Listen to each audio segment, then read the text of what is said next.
नमस्कार देवी और सज्जनों, गुरुजी ज्योतिष विज्ञान में आप लोगों का बहुत बहुत स्वागत है।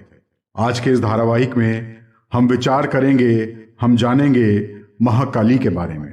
महाकाल की काली, काली का अर्थ है समय और काल। काल जो सभी को अपने अंदर निगल जाता है। माँ काली भयानक अंधकार और शमशान की देवी हैं। वेदों के अनुसार समय ही आत्मा है, आत्मा ही समय है। माँ काली की उत्पत्ति धर्म की रक्षा और पापी राक्षसों का विनाश करने के लिए हुई थी। ये समस्त देवगण ब्रह्मा जी के आग्रह पे भगवान शंकर के माध्यम से इनकी उत्पत्ति हुई थी। माँ दुर्गा का ही एक रूप है माँ काली। माता कालिका, माता काली 10 महाविद्याओं में से एक हैं। माँ काली के 4 रूप हैं: दक्षिणा काली, शमशान काली, मृत्यु काली और महाकाली। देवी और सज्जनों, कलयुग में 3 देवता जागृत हैं: हनुमान जी, माँ काली और भैरव। माँ काली की उपासना जीवन में सुख, शांति, शक्ति, विद्या देने वाली बताई गई है। माँ काली की भक्ति का प्रभाव व्यवहारिक जीवन में मानसिक, शारीरिक व संस्कारिक बुराइयों के अंत के रूप में देखा जाता है। माँ काली को खासतौर पर बंगाल और असम में पूजा जाता है। माता काली के 3 प्रसिद्ध मंदिर हैं। कलकत्ता की काली मंदिर, यह मंदिर विश्व प्रसिद्ध है, जो कलकत्ता के ऊपर विवेकानंद पुल के पास बने हुए हैं। इस क्षेत्र को काली घाट कहा जाता है। इस स्थान पर देवी सती के दाहिने पैर की 4 उंगलियां गिरी थी। यही मंदिर देवी सती के 52 शक्ति पीठों में से एक है। दूसरा मंदिर मां गढ़ कालिका मंदिर, यह मंदिर प्रसिद्ध उज्जैन के काली घाट में स्थित है। यहाँ पर प्रसिद्ध कवि कालिदास माँ काली माँ की पूजा करते थे। यहाँ आने से भक्तों की सभी मनोकामनाएं पूरी होती हैं। यह मंदिर उज्जैन क्षेत्र में बहुत ही प्रसिद्ध है। तीसरा मंदिर है पावागढ़ शक्तिपीठ मंदिर। यह मंदिर गुजरात की ऊंची पहाड़ियों में बसा है। यहाँ पर माँ काली की पूजा महाकाली के रूप में होती है।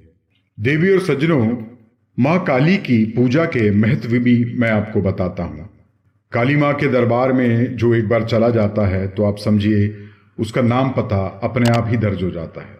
यहाँ यदि दान मिलता है तो दंड भी मिलता है, आशीर्वाद भी मिलता है तो श्राप भी मिलता है।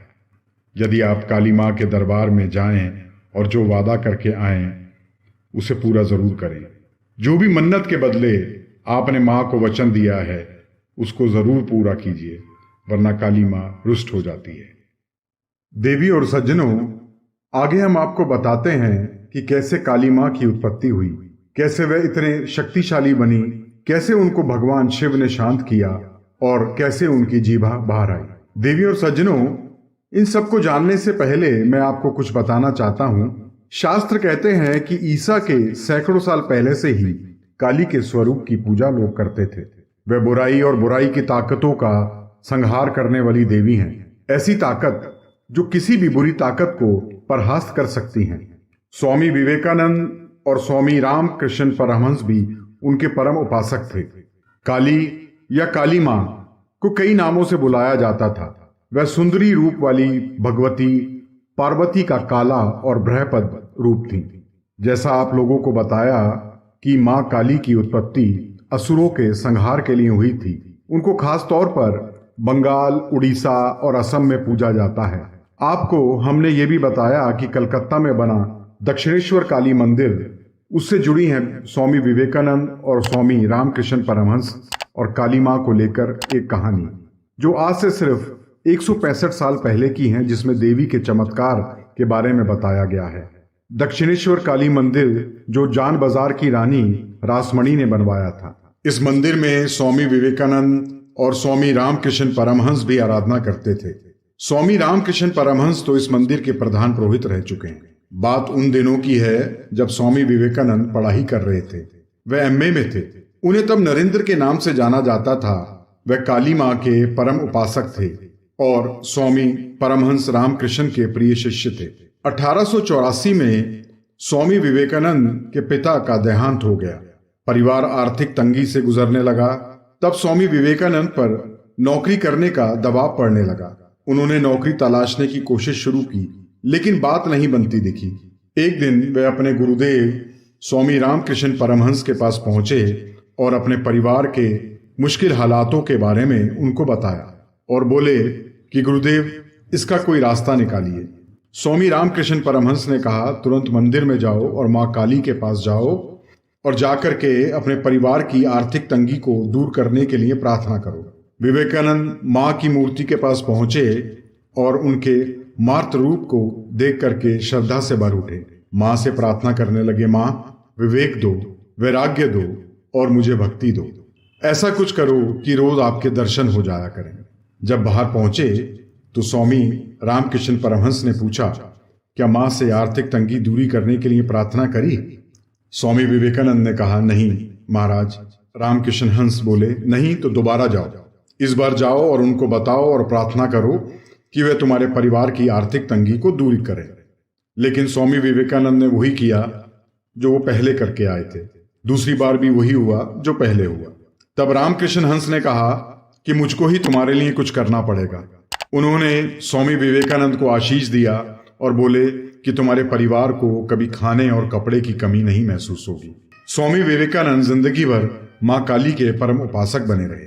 स्वामी रामकृष्ण परमहंस ने अपना ज्यादातर जीवन एक परम भक्त की तरह ही बिताया। वह काली माँ के भक्त थे। उनके लिए काली कोई देवी नहीं थी, वह एक जीवित हकीकत थी। काली माँ उनके सामने नाचती थी, उनके हाथों से खाती थी, उनके बुलाने पे आ जाती थी और आनंद विभोर छोड़ जाती थी। ये वास्तव में होता था। यह घटना वाक्य में होती थी। उन्हें कोई मति भ्रम नहीं था। वे वाक्य में माँ काली को खाना खिलाते थे। जब वह उनके भीतर प्रबल होती थी तो वह आनंद विभोर हो जाते थे, नाचना गाना शुरू कर देते थे। जब वह थोड़े मंद होते थे तो काली माँ से उनका संपर्क टूट जाता था तो वह रोना शुरू कर देते थे। काली माँ का उल्लेख सबसे पहले अथर्ववेद में हुआ। इसके बाद महाभारत में भी उनका उल्लेख आया। बंगाल में वह हमेशा से ही मुख्य शक्ति की देवी रही। बंगाल में सुभाष चंद्र बोस से लेकर तकरीबन हर नेता उनकी आराधना करते थे। देवी और सज्जनों, आज भी देश भर में काली को तंत्र मंत्र की देवी मानते हैं, शक्ति और बुराइयों से लड़ने वाली देवी। हालांकि उनके मात्र रूप का भी बखान हुआ है। वह पार्वती का एक अंग है तो दूसरी तरफ शिव की शक्ति भी है। आइए जानते हैं कि काली माँ की उत्पत्ति कैसे हुई। एक बार दारुक नाम के पापी असुर ने ब्रह्मा जी की कठोर तपस्या करके उनको प्रसन्न किया। ब्रह्मा से पाए वरदान के कारण दारुक अत्यंत बलवान हो गया और वह देवताओं और ब्राह्मणों को परेशान करने लगा। उसने सभी धार्मिक अनुष्ठान, हवन, यज्ञ बंद करवा दिए और स्वर्ग लोक पर भी अधिकार कर लिया। सभी देवता विचलित होकर ब्रह्मा और विष्णु के पास सहायता के लिए गए। ब्रह्मा जी ने बताया कि दारुक का नाश केवल स्त्री के हाथों से हो सकता है। सभी बड़े देवता भी इस युद्ध में हार चुके हैं। अंत में यह निर्णय हुआ कि सभी भगवान शिव के पास जाएंगे और उनसे प्रार्थना करेंगे कि माँ पार्वती दारुक का अंत करें। भगवान शिव ने भी अपना तीसरा नेत्र खोल के माँ काली की उत्पत्ति करी। उनका शरीर काले रंग का था। माँ काली के माथे पे तीसरा नेत्र और चंद्र रेखा थी। उनके हाथों में त्रिशूल और नाना प्रकार के शस्त्र थे। माँ काली के इस प्रचंड रूप को देख के सभी देवता थर थर कांपने लगे और भागने लगे। फिर एक भयंकर युद्ध हुआ जिसमें दारुक असुर का अंत हुआ। माँ काली के भयानक रूप से चारों तरफ अग्नि की लपटें उत्पन्न होने लगी। देवी और सज्जनों, एक दूसरी कथा भी है जो काफी प्रचलित है। रक्त बीज नामक एक राक्षस था जिसे ब्रह्मा जी से एक वरदान मिला हुआ था कि उसे कोई नहीं मार सकता, कोई देवता नहीं मार सकता, कोई असुर नहीं मार सकता, उसे केवल एक स्त्री ही मार सकती है। उसे यह भी एक वरदान था कि उसके खून की एक बूंद जब जमीन पे गिरेगी तो एक और रक्त बीज राक्षस पैदा होगा। उसने देवताओं और ब्राह्मणों को अत्याचार करके तीनों लोकों में कोहराम मचा रखा था। देवता इस वरदान के कारण रक्त बीज को मारने में असमर्थ थे। युद्ध के मैदान में जब देवता उसे मारते थे तो उसके खून की हर बूंद जब धरती पे गिरती थी तो एक रक्त बीज और पैदा हो जाता था और पूरे युद्ध के मैदान में लाखों रक्त बीज के साथ उनको युद्ध करना पड़ता था। निराशा में देवताओं ने मदद के लिए भगवान शिव की तरफ रुख किया, लेकिन जैसे ही भगवान शिव उस समय गहरे ध्यान में थे, देवताओं ने मदद के लिए पार्वती जी की ओर रुख किया। तुरंत माता पार्वती ने काली का रूप धारण किया और इस खूंखार दानव से युद्ध करने को निकल पड़े। माता युद्ध करते समय जैसे ही उसे मारती तो रक्त बीज के शरीर से गिरी हुई एक रक्त की बूंद जब धरती पे गिरती तो एक और रक्त बीज उत्पन्न हो जाता। तब माता काली ने अपनी जीभा का आकार बड़ा किया और फिर रक्त बीज का जैसे ही रक्त गिरता तो वह माता काली के जीभा पे गिरता और ऐसे करते समय रक्त बीज बार बार कमजोर होने लगा। तभी तुरंत माता ने उसका वध किया। रक्त बीज का वध करने के बाद महाकाली शांत नहीं हुई, क्योंकि रक्त बीज का रक्त पी के वह खुद उग्र और जंगली हो गई थी। उनका अति विकराल रूप देख करके कोई भी उनके आगे और उनके सामने आने से डरने लगा और उनके सामने जो भी आता माता उसका विनाश कर देती। माता को स्वयं नहीं पता था कि वह क्या कर रही हैं। इससे देवताओं की चिंता और बढ़ गई। मां काली के गुस्से को कैसे शांत करें। तुरंत सारे देवता महादेव के पास गए और उनसे विनती करी, माता को शांत करने का कोई मार्ग बताइए। तब भगवान शंकर ने अनेक उपाय किए पर माता शांत नहीं हुई। आखिर खुद महादेव ने माता के पैरों के आगे अपने को गिरा दिया और जैसे ही माता को भगवान शिव का स्पर्श हुआ, माता खुद एकदम शांत हो गई और उनकी जीवा बाहर आ गई और सारे देवतागण जय जयकार करने लगे। देवी और सज्जनों, ये थी दो कथा जो काफी प्रचलित थी और जो काली माँ के बारे में बताती थी। हम उम्मीद करते हैं कि आपको ये धारावाहिक जरूर पसंद आया होगा। आपके मन में जो भी प्रश्न हैं, जो भी आपके सवाल हैं, जो आप हमसे पूछना चाहते हैं, मेल आईडी आपकी स्क्रीन पे आ रहा होगा, आप हमें मेल कर सकते हैं, हम इसका जवाब जरूर देंगे। इस धारावाहिक को हम यहीं समाप्त करते हैं। अगला धारावाहिक आपके लिए जल्द लेकर आएंगे। नमस्कार।